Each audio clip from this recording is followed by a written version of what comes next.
One of the most common tropes in anime is having trouble with parents. And by trouble, I mean either becoming an orphan by losing both of your parents or just never knowing who your parents are. I mean, think about it. Sasuke gets orphaned, Naruto doesn't know who his parents are until they get reincarnated in front of him, and Gon knows his father but never learns the identity of his mother. But here's the thing about that last one that's different from the first two. While eventually we figure out why Sasuke's parents were murdered, and eventually we figure out who Naruto's parents are, we never figure out who Gon's mother is. That is, until now. What do I mean by that? Yeah, that's right. I know who Gon's mother is. And soon, so will you. Before we get to revealing any truths, guys, please, for me, like this video, subscribe to the page, and hit that noti bell. And since we're talking about truths, guys, the only real truth is that you should be following my other two YouTube pages. NTGamer23, where instead of talking anime, I play video games, and Hammer's Collection, where instead of talking about anime while sitting in a chair, I talk about it while I build statues. Gon's mother, an enigma throughout the entirety of Hunter x Hunter. An entity even less present than Gon's father, Jing. But why is Gon's mother absent from his life? Is she dead? Does she not care about him? Does she not know he exists somehow? Well, in reality, it's kind of a combination of these three. You see, Gon doesn't necessarily care about who his mother is because he has his Aunt Mito. And his Aunt Mito is an incredible lady who lives on Whale Island and has kept an eye on him his entire childhood. Because Jing dropped off Gon to her when he was 1 year old. And as somebody who comes from a very similar background, I completely understand this sentimentality. Doesn't matter whose genes you're comprised of, what matters is the people who loved you enough to raise you. But just because Gon doesn't care about who his mother is, doesn't mean that us as the readers and or viewers don't care about who Gon's mother is. And in fact, we almost found out who Gon's mother was in the tape recording left for Gon by Jing. You see, Jing left Gon a box in Whale Island. However, there was no physical way to open this box, regardless of how much strength you applied to it. And that's because this box was protected with Nen. And this box would only open when Nen was applied to it. And within the confines of this box, after Gon and Killua apply Nen to it,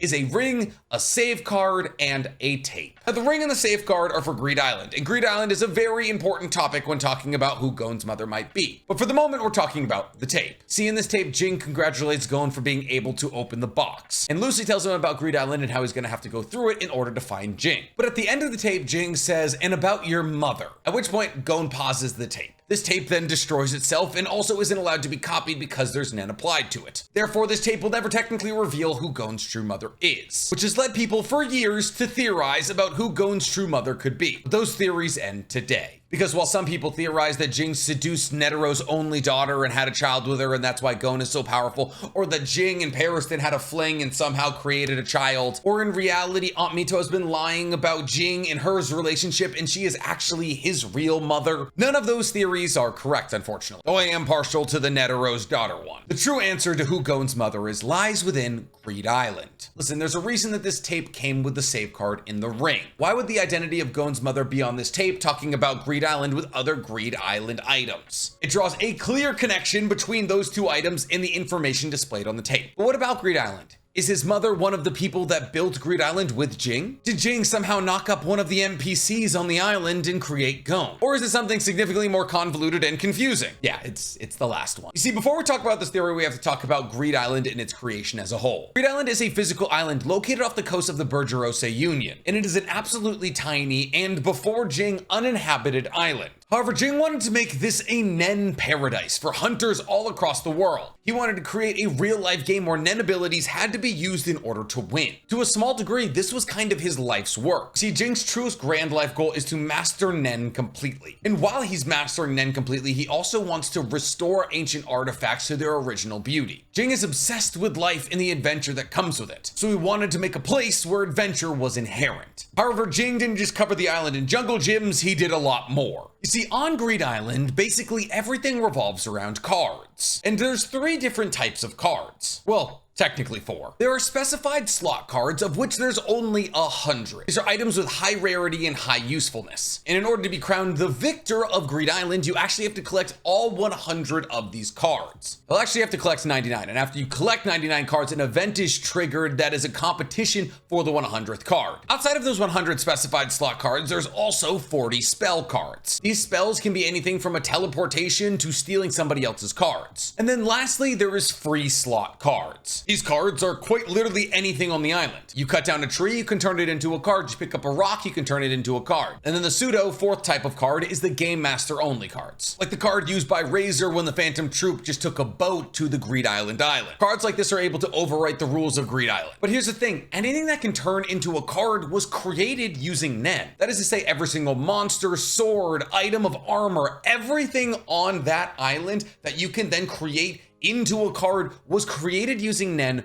by Jing. Now, of course, Jing did have help creating Greed Island, but he was the most talented user of Nen out of all the people that helped him. So to assume that Jing was probably the person creating most of the magic cards or the specified slot cards, it's not crazy. And this is no small feat, mind you. This island isn't just some one tree island. Shalnark estimates that Greed Island is about the same size as the Cortana Republic, which is 32,000 square miles. 32,000 square miles of an island covered in Nen-created monsters, items, and events. All done by Jing. There is entire cities populated with NPCs created by Jing. Because here's the thing, even though Greed Island is technically an acronym using the first letter of every single hunter that built Greed Island, the only ones that we meet are Jing, obviously, Razor, who was a convicted criminal and wasn't gonna help building the Nen constructs, Elena and Etta, who are in control of letting players in and or out, and then Dwayne, the pseudo game master of Greed Island, who actually just played video games in his office the entirety of Greed Island's existence. Fun fact, Dwayne's office, which is filled with garbage, is actually based off Togashi's before he met his wife. So once again, I reinforce that these are the kind of people that would be able to construct an entire Nen-covered 32,000 square mile island. But why am I hammering home that it was Jing who created all the items on this island? Well, because there's some items on this island that raise a couple of eyebrows. I mean, obviously there's things like Angel's Breath, which can cure quite literally any ailment. The fact that Jing is able to create an item that can cure you from an incurable disease or having your hands blown off is insane. But that's actually not the item we're going to be focusing on today. See, the item we're focusing on today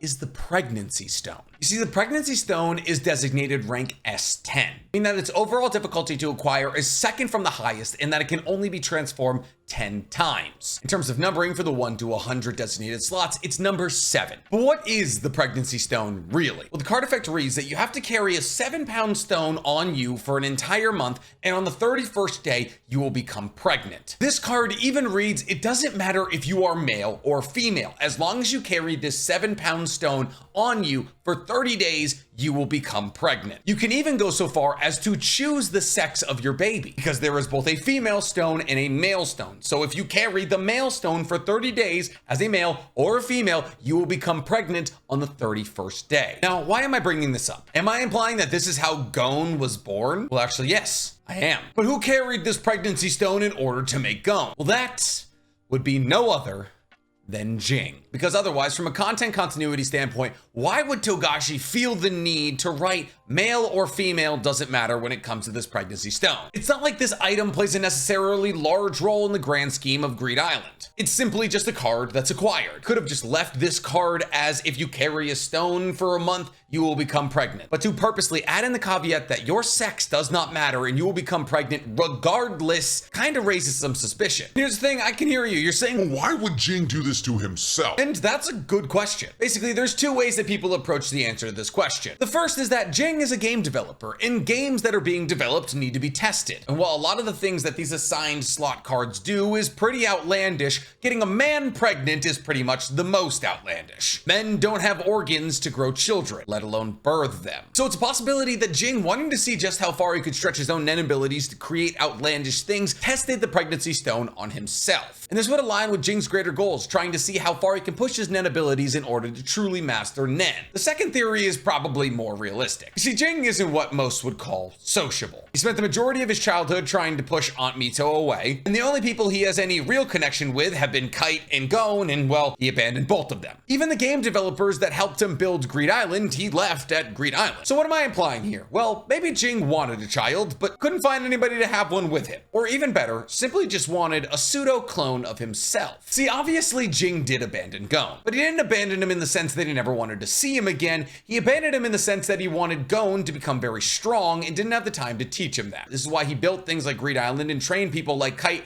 in order to train him down the line. Him being Gon, that is. You see, because when we look at the storyline of Hunter x Hunter as a whole, One of the first people and one of the most successful people to ever explore the Dark Continent, the land beyond the archipelago that most of Hunter x Hunter takes place in, was Don Freaks, who is Jing's great-great-great-grandfather. Jing, interested in exploring the Dark Continent himself and understanding that a lineage is important in order to establish a foothold in the Dark Continent, understood that having a son would be good for him. That is essentially what Jing has been training Gon for his entire life, an expedition to the Dark Continent, because the Dark Continent holds the answers to a lot of the questions that Jing has. So in order to extend his lineage and also have a chance at exploring the Dark Continent at a level of competency that would allow him to establish an answer to a lot of his questions, he would need a son, but more specifically, a very powerful son. You see, Jing understood that he himself is very powerful, and so is Don Freaks, and therefore that the Freaks line is a very powerful line. However, introducing new people into this line has the possibility of weakening said line. So what if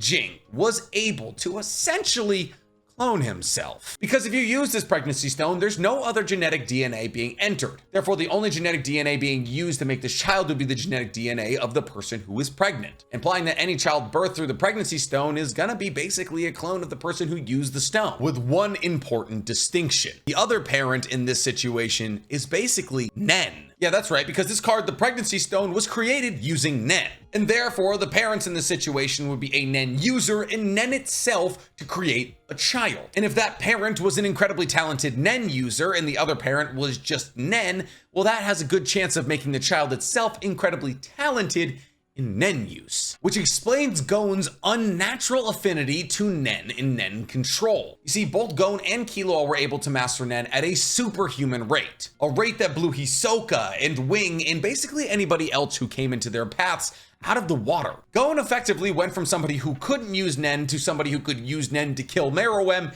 in a matter of about a year. And while obviously we can chalk up this Nen affinity to him just being Jing Freaks' son, Jing Freaks would not have been able to kill Meruem. While he is stated to be one of the 5 strongest Nen users on Earth because he was stated to be able to be a 3-star hunter, of which there is only 5, Gon being able to make a contract with his Nen in order to acquire all of his power at once and having Pito say that in this form he would be able to kill the king is even a step above Jing. So where is this extra power coming from? The fact that his other parent was literally just Nen. And there's actually even more substantiation to this theory other than the fact that Gon is just incredibly powerful. There's other items on Greed Island that imply that Jing knew that a child would be raised there. Most importantly, the Panda Maid. You see, the Panda Maid is also a specified slot card, and just like the Pregnancy Stone, it is designated an S rank. However, unlike the Pregnancy Stone, there's only 6 conversions of this card. But what's also suspicious about this card is its number, 9. Because if you'll remember what we stated earlier, you need to acquire 99 specified slot cards in order to trigger an event for the 100th card. But if Jing knew that a child was going to be born on this island, why would the Panda Maid card and the pregnancy card be so far apart? Well, this actually gives credence to the game testing idea. The Pregnancy Stone is the 7th designated slot card. Assuming that these slot cards were made in chronological order, because why wouldn't they be? That would imply that the Panda Maid was made significantly after the Pregnancy Stone.